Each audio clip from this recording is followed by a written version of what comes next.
right? Uh, he is a man who hasn't had his due process. He never had his day in court.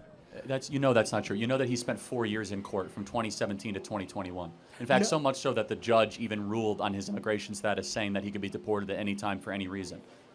He, That court order actually lapsed, so it wasn't valid at the time of his deportation. If we want to go through these, we need people to have their habeas corpus rights. We need people to have the ability to show up in court and actually exemplify their, have their case be heard in front of a judge, be heard by a jury of their peers, and have a chance to be. okay, but again, I've done this so many times.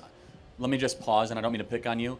How hard the left is fighting for this MS-13 scumbag is just remarkable to me. It's like I'm not trying to pick on you. Let me make a broad statement. He could be the worst person in the world. He could be an absolute scumbag. Is he a U.S. citizen? No. Oh, that actually changes things. What's up, beautiful people of YouTube? Hope you guys are feeling good. My name is Elario, your host, and I'm back to another video and check out with you guys. This is called Charlie Kirk destroys Lib defending MS-13 gang member. You know the drill, guys. We talk less and react more. Let's check this one out. Thank you. Let's start off by laying some things that I think you and I would both agree on first. I'm sure you like our Constitution. I'm sure you're a big fan of our Bill of Rights, the habeas corpus, inclusion in the before even the Bill of Rights in the Constitution itself. When we look at the current league of deportations that's happening, particularly when it predates to Kilmar Abrego Garcia, right? He is a man who hasn't had his due process. He never had his day in court.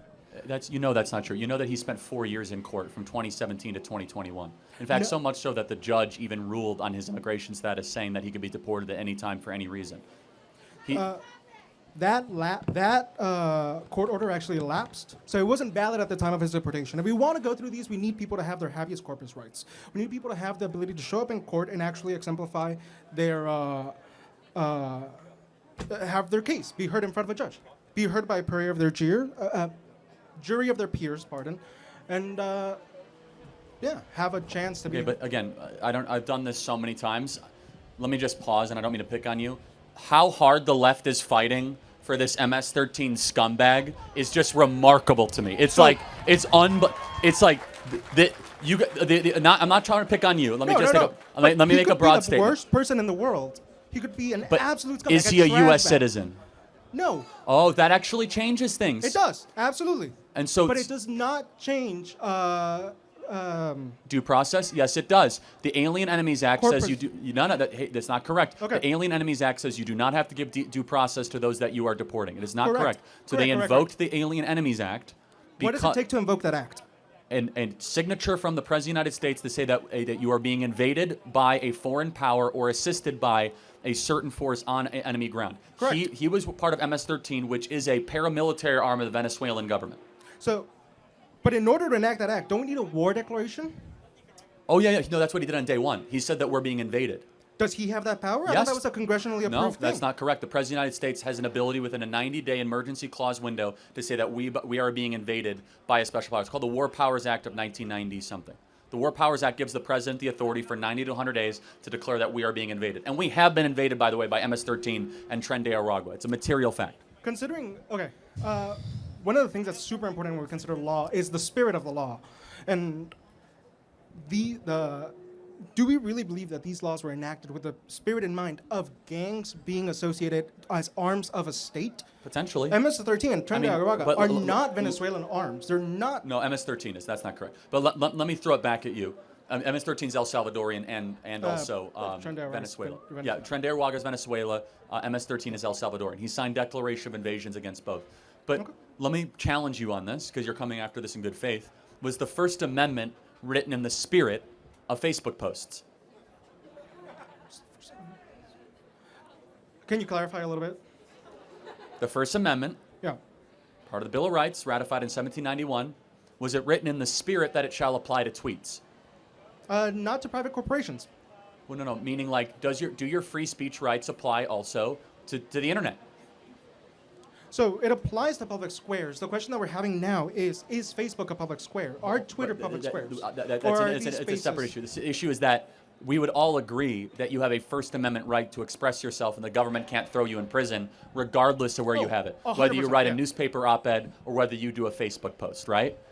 You have a First Amendment right to do that. The point being is you say, well, the spirit of the law in 1798, it doesn't matter if a law is old. It matters what moral claim is the law trying to make, because times sort of change, but people do not. Human nature goes unchanged. And so the point being is the Alien Enemies Act has been invoked 4 times in our nation's history: War of 1812, Civil War, World War I, World War II. And I believe totally appropriately invoked here. It's been enjoined by the Supreme Court right now, so we'll find out its future. But when you have 15 million people come into your country in a span of 4 years, that is definitionally an invasion. I guess an invasion requires a certain commitment from a state, right? It's a big difference between an invasion and an immigration wave is whether there's a state operating. Or a force. The cartels, man. The cartels operate like a state. The cartels are the reason that a lot of these people are able to make it up to the border. They pay money to the cartels. The cartels are using drones. They're using speedboats. They're using helicopters. The cartels act like a government. In fact, the cartels run the Mexican government. The Sinaloa drug cartel is more powerful than the Mexican Mexican government. I would agree with labeling these terrorist organizations. I think they have the funding, they operate, they have such. But there's a key distinction between a government entity and a terrorist organization. Hold on a second. We declared war on Al Qaeda. Yeah. What government was Al Qaeda?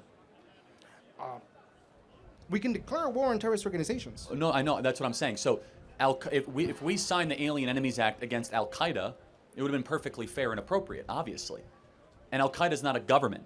What I'm saying, though, is that the cartels, the MS-13 and Tren de Aragua, they are being supported by governments. They're harbored in governments. The Alien Enemies Act, of course, applies to them. These are enemies here on the mainland of America doing harm. And Kilmar Abrego Garcia is a member of MS-13. He was a wife beater, a child abuser, here illegally. He had a deportation notice on his head. And now he's back in his country of El Salvador, and we should be happy that he's home.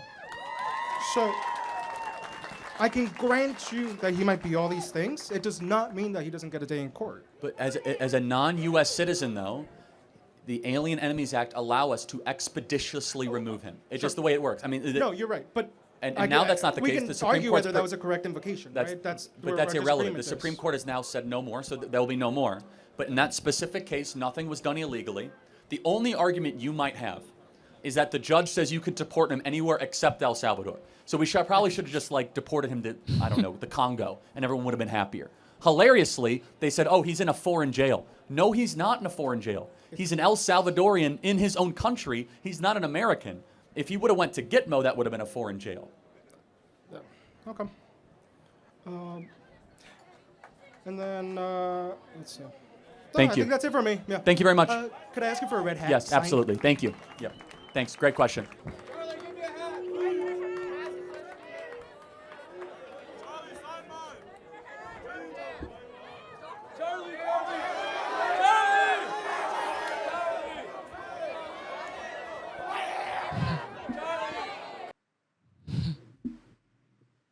Okay. First thing I'm going to say is if you're going up to debate with Charlie, you've got to have facts, man. You've got to have something other than feelings.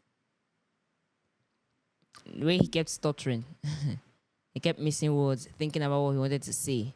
I mean, I know not everyone can be on rapid fire rebuttal, but bruv, you've got to be sure. And when I say sure, you've got to be 100% sure what you want to say to Charlie before you walk up to the stage. Then, secondly, why are they debating crimes made by a foreigner? I mean, you say he deserves a day in court. Good and fine. But as Charlie says, the Alien Extradition Act that he's quoting, they have every right to send him back to his country immediately. You know, he could get tried there. I believe that a day in court, as as fellow puts it, applies to American citizens. I mean, you can't have punishment meted out to you immediately. And that aside, Charlie mentioned that this man had already committed a number of crimes and there was already a deportation warrant on his head. So it's only logical that the minute he's found, he's back to his own country. And I really don't see the problem. I mean, why is this even a matter of context? If he actually committed all those crimes and he's said to be a deportee, he's an illegal immigrant, then what's the issue? I mean, I really don't see it. I don't see it. But anyway, Charlie has cleared that up for us. So guys, just tell us what you think about this in the comment section. And please do leave a thumbs up for us at the end of this video. Thank you so much for watching. Stay safe.